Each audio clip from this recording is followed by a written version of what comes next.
Bu mekan çok önemli bir yerdedir. Araştırma hastanemizin karşısındadır. Osman Bey kampüsü.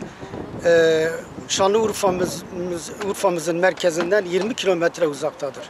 Çok önemli bir yerdedir ve büyük bir hizmete inşallah vesile olacaktır.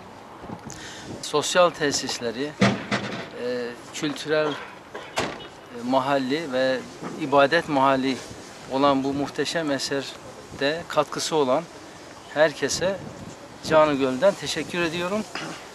Bu muhteşem eserin ortaya çıkması için biz de elimizden gelen her türlü desteği vereceğimizi şu anda taahhüt ediyoruz. Allah razı olsun. Amin. Ya Rabbel Alemin. Kur'an-ı Hakim'inde Allah'ın mescitlerini Allah'a iman edenler, ahirete iman edenler, namazlarını kılanlar, zekatlarını verenler ve Allah'tan başkasından korkmayanlar imar ederler buyuruyorsun. Sana iman eden, ahirete iman eden, namazlarını kılan insanlar bir araya geldiler. Senin mescidini imar etmek üzere ahdettiler. Bugün temel atmak üzere buradayız. Ya Rabbi bu mescidi hayır kesire vesile eyle.